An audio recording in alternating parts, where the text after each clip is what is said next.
आइए हम लोग यहाँ पर मैथ के कुछ महत्वपूर्ण प्रश्न हल करने जा रहे हैं। जैसा कि हम सभी को मालूम है, कोर्ट का निर्णय आ चुका है और ग्रुप डी की जो परीक्षा है निर्धारित समय 17 नवंबर से प्रारंभ होने जा रही है। और ये जो प्रश्न यहाँ चैनल पर कराए जा रहे हैं, ये प्रश्न आपकी आगामी परीक्षाओं के लिए महत्वपूर्ण है।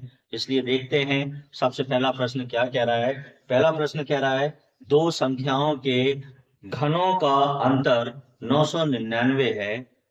संख्याएं 3:4 के अनुपात में हैं, तो सबसे छोटी संख्या का वर्ग क्या होगा, ये हमें बताना है। तो देखिए यहाँ पर दो संख्याएं हैं, पहली और दूसरी। ये इनके बीच में जो अनुपात है 3:4 है। तो जब भी अनुपात में कोई संख्या दी जाती है, सबसे पहले उन्हें हम परफेक्ट वैल्यू में बदलते हैं, उनके साथ में एक्स जोड़ देते हैं।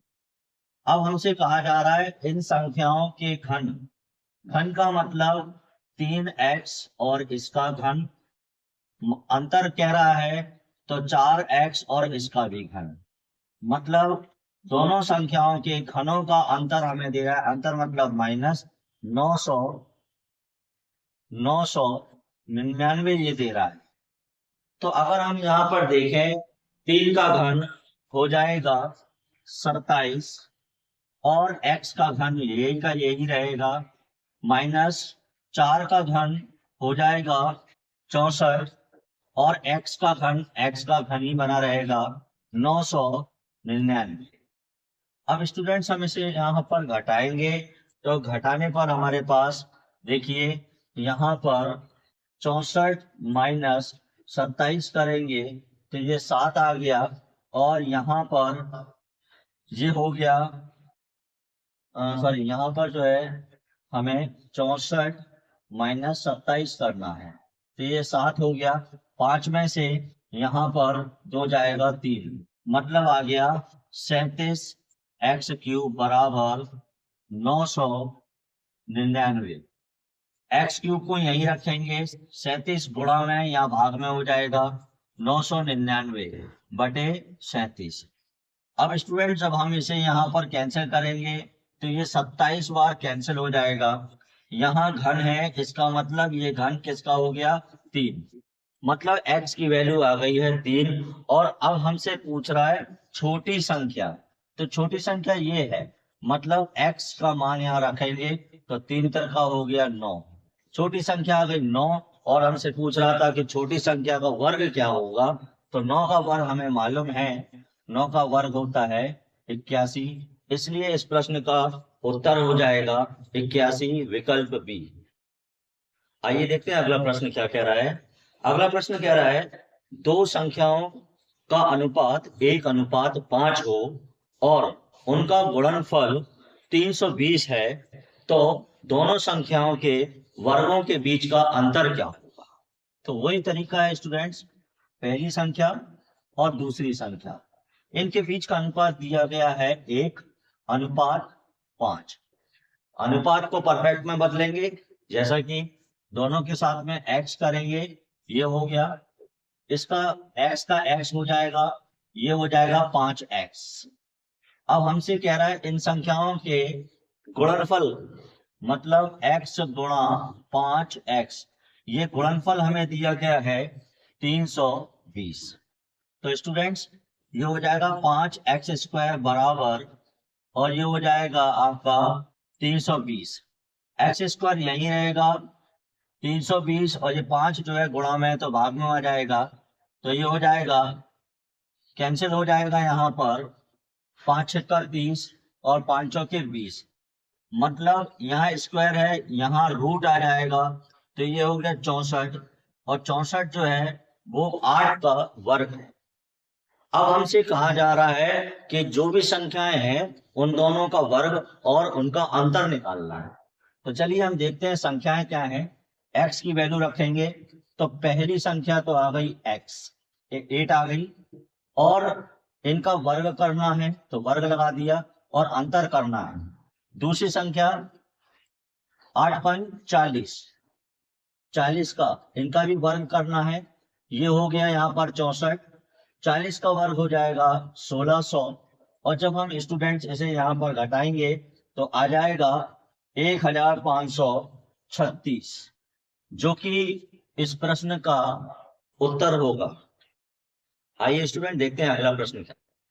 देखिए अगला प्रश्न कह रहा है 5 से विभाजित होने वाली 3 क्रमागत संख्याओं का योग 225 है। सबसे बड़ी संख्या हमें ज्ञात करना है। तो देखिए यहां पर 5 क्रमागत संख्या दी गई हैं। 5 से विभाजित होने वाली 3 क्रमागत संख्याएं हैं, मतलब 5 से विभाज्य हो जाए। विभाज्य होने वाली 3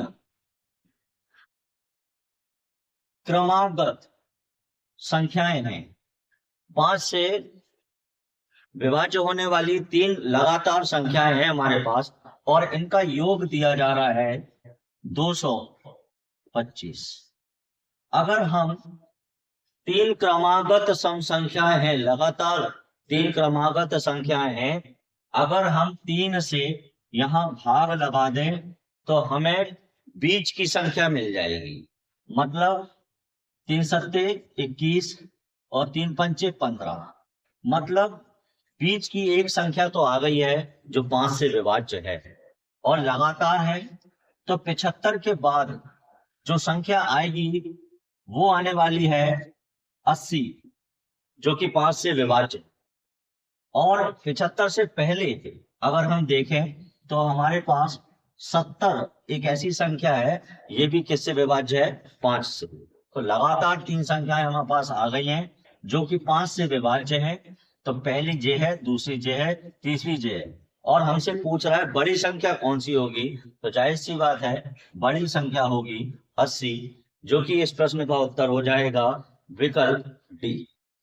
आइए देखते हैं अगला प्रश्न क्या कह रहा है। अगला प्रश्न पिछले प्रश्न की भांति ही है, तो यहां हम ध्यान से एक बार फिर से समझेंगे। अगले प्रश्न में कह रहा है 3 से विभाज्य होने वाली 3 क्रमागत सम संख्याओं का योग 72 है, तो सबसे बड़ी संख्या क्या हो। अब देखिए यहां पर 3 से विभाज्य